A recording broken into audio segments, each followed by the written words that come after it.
Hi everyone, Flaming Footy here and welcome back to a new YouTube video on the channel. And today guys, I'm going to be continuing my AFL 2023 3-game match reviews. In today's video we're going to be reviewing the first 3 games from round 3 of the 2023 AFL season. And those were the Western Bulldogs versus Brisbane, Collingwood VS Richmond and Hawthorn versus North Melbourne. Alright, so the first game of this round was the Doggies and the Lions on a Thursday night at Marvel Stadium. And the Doggies went into this game needing to win, and the Lions pretty much as well, because there was big stakes for the winner and for the loser. Because if the Dogs won, they got their first win of the year and go 1-2. Along with the Lions, if they had have lost the game, but if the Lions had have won, they would have gone 2-1, and the Dogs would have started 0-3, which would have been a crushing start for their year. In a draw for the Dogs, which is quite a tough start. And I don't see them having a lot of success in these next couple rounds. I feel like it's the end where they can really make a good surge, though. So they won by 14 in this game, 10-7-67 to the Lions, 7-11-53. And the Western Bulldogs just played so much better, inspired by Marcus Bontempelli, really helped them get over the line. In the first quarter, it was a very even and scrappy contest. It was a scrappy contest for the entire game, but it was the Lions that were up by a point after. Some could say the Dogs probably did have the better first quarter. A couple more defensive moments there for the Western Bulldogs. And then the second quarter, it was the Dogs that did start dominating. The Lions kick 1 goal 4. The Dogs kick 3 goals 1, and it just starts getting, the questions do just start blowing around for Brisbane after they're down by 8 at half time. The third quarter is quite a similar quarter. The Lions kick 2 in a row. They kick 4 goals. The Dogs 4 goals. Very even quarter. In fact, identically even, 8 points at 3-quarter time as well. And then in the last quarter, the margin ends up being 14. But yeah, it was a very scrappy last quarter as well. The Dogs kicked 2 goals, the Lions kicked just 1. Now the Lions' couple of opportunities really did go missing for them though as well. 7-11, not the greatest accuracy conversion rate. 31 disposals for Neil, 5 goals for Hugo Hagan, 119 fantasy for Libba, and 9 tackles for Libba. Obviously, Jamara, we all saw what happened because he got, well, yeah, not going to say it, but we know what happened last week. With Jamara, and a really good bounce back this week for him. Another iconic moment in Australian footy history there by Jamara. 119 fantasy for Liberatore, 116 for Dunkley up against his former side. He doesn't get the laughs, but he still had a pretty important game. 111 fantasy for McRae and English, 108 for Andrews, who had the golden fist, you could say. 104 for Neil, 103 for Richards. Goals behinds, it was all headlined by Jamari Hagan's 5 goals. Lob kicks 2 goals. As the only tall timber that actually got a goal. Oh, and Norton did get one as well. 3 goals for Gunston. 1 for Williams, Neil, Hipwood, Cameron. Baker, Norton, Rayner. Do want to say Danaher, 4 behinds. Just chances just went missing there for the Lions throughout this game. 31 disposals for Neil, 30 for Dale and McRae, 29 for Liberatore, 28 for Bontempelli and Chalor. Tackles, 9 for Liberatore, 6 for Bontempelli and Dunkley. 31 hitouts for English, 28 for McInerney, 16 for 3 for Lob and 1 for Norton. We're going to go to the team stats now. And it was pretty even around like who had the footy inside 50s, just plus 3 to the Western Bulldogs.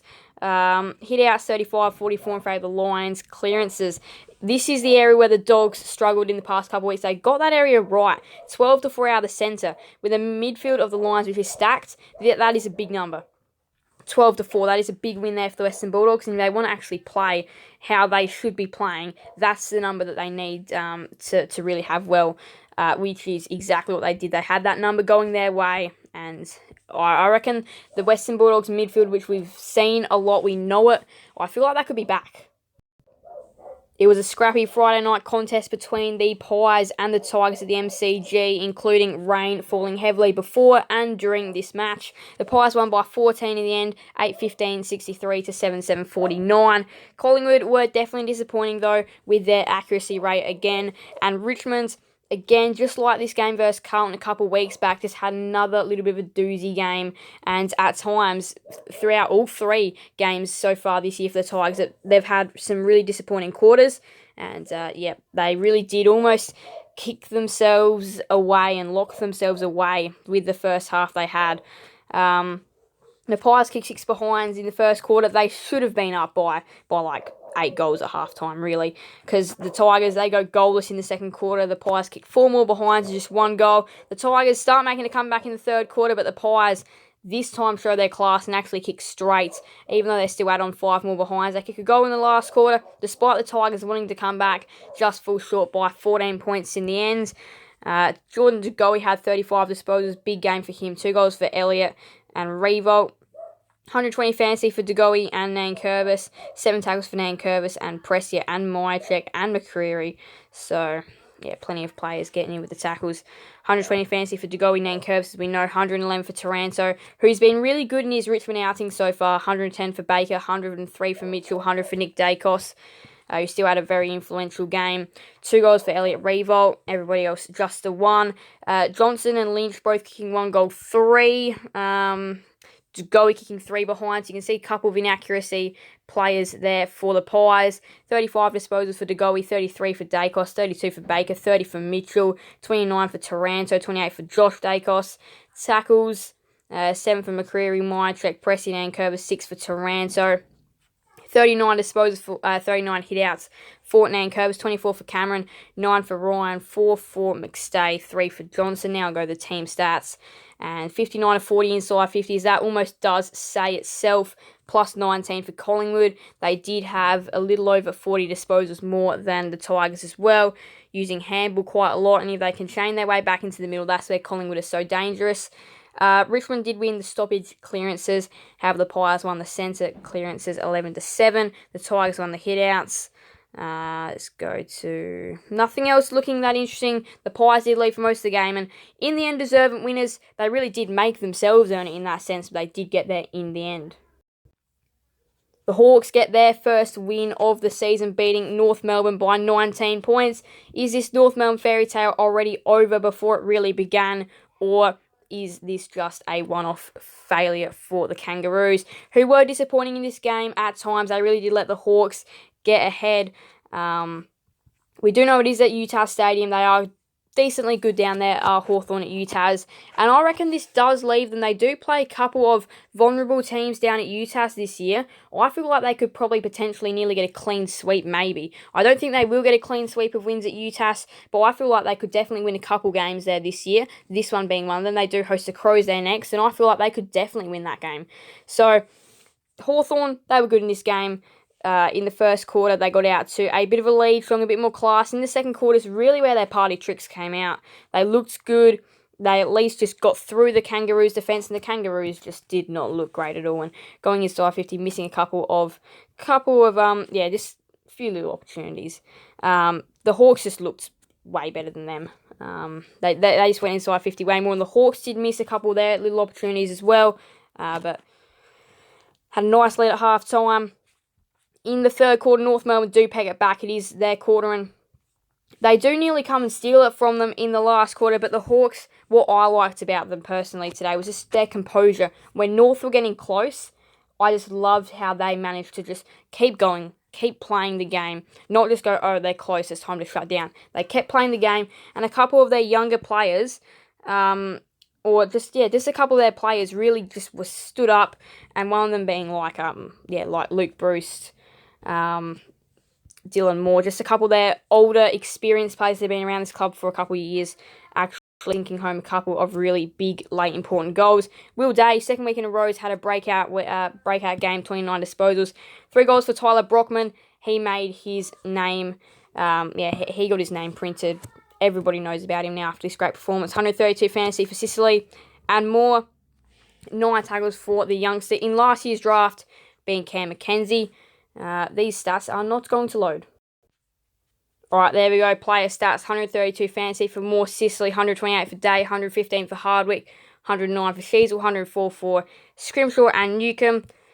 Goals behind, 3 goals for Brockman, 2 for Green, who's also looked pretty good to start the year. 2 for Moore, 2 goals for Larkey. They did keep him quiet. And maybe the blueprint to beating the Kangaroos is keep Larkey quiet. We know in both their wins versus West Coast and Fremantle, And yes, their defences probably aren't great, but Hawthorn's isn't that great either. But if you can keep Nick Larkey and Cam Zurhaar away from the ball, I feel like the rest of their forward line does have trouble scoring. I still do feel like they are quite reliant on those players, especially when you're playing the likes of Sheasel at half-back. So I do feel like that could be the blueprint to beating North Melbourne. Shut these two down. I reckon they could be really in for a win, any side against North, if you shut down Larkey and Zurhaar. 1 goal for the rest of the players. Disposal, 29 for Day, 28 for Sicily, 27 for Ward, 26 for Moore and Sheasel. 9 tackles for Mackenzie, 6 for Nash and Sheasel. Hit outs, 30 for Goldstein, 25 for Reeves, 7 for Meek, 2 for Comben. Team stats we go, where the Hawks had a ton more of the footy than North Melbourne. 424 to 342 disposals, 56 to 44 inside 50s. 43 to 24 clearances. That is a big number. 14 to 8 censor, 29 to 16 stoppage. Now, yes, do remember though, no Luke Davies-Uniacke, no Jai Simpkin in the middle. So North were dented in the middle, and that is why these stats do reflect it. But they still do reflect the game though as well. They still do tell the story. 140 to 89 marks, 14 to 11 marks inside 50 in favour of the Hawks. Led for the whole game. Well, led for most of the game. And this was good for the Hawks. They got their first win of the year, and I feel like this is just a really important win for the group and everything. This is a big win for them. Going on at Giants Stadium right now, an absolute ripper of a game. It is Carlton by 12, GWS 6-5-41 to Carlton 7-11-53. I reckon we are in for a higher scoring game, and I reckon both teams could definitely score over 100 in this twilight time slot. It's been an up and down game so far, with many lead changes throughout the first quarter. The Blues have been inaccurate, but only 1 goal for the Giants in that second quarter really did allow the Blues just to start paving out a little bit of a lead to what could be something that could mount to big, but the Giants could also put up a really good response in this second half. Now we'll go to the rest of the games this round, and a double Saturday night treat by looks of things at the moment. 2 absolutely ripping games, I reckon. St Kilda's 150th anniversary game versus the Bombers at the MCG. I feel like that is going to be an absolute cracking contest. I feel like both of these two sides could easily walk away with the win. Talking about walking away with the win, the showdown is happening as well, and both these two sides need to walk away with the win. The Crows, they are avoiding an 0-3 start. However, if Port Adelaide lose, the Crows will join them on 1-2. So, yeah, this is a really big game tonight at the Adelaide Oval. The Suns and the Cats tomorrow at Heritage Bank Stadium. Both these two sides are 0-2, so the loser will be 0-3. That's big for both these two sides. The Cats, they obviously want another premiership. The Suns, they need to make the finals this year. D's Swans, big game at the MCG. Looking forward to that one. That should be a good game. And, yeah, both these two sides, again, need a win. We saw what the Lions did to the Demons last week. Are they going to get beaten? And what's the margin if they do? Or are they going to put up a response and will the Swans get beaten? And then the Western Derby. Big stakes on this. Again, the Dockers lose, they go 0-3, and they're going to want to make finals this year. And, well, the Eagles, they're already 1-1. A win, they could go 2-1. Alright, current ladder, just going to scroll through it. That's the current ladder. If you need more time, you can slow it down or pause it. And with the live ladder, if the Blues win, they'll currently sit in 2nd. The Giants will be in 10th. Alright, we've had a really good first 3 games for this round. So thank you guys all so much for watching.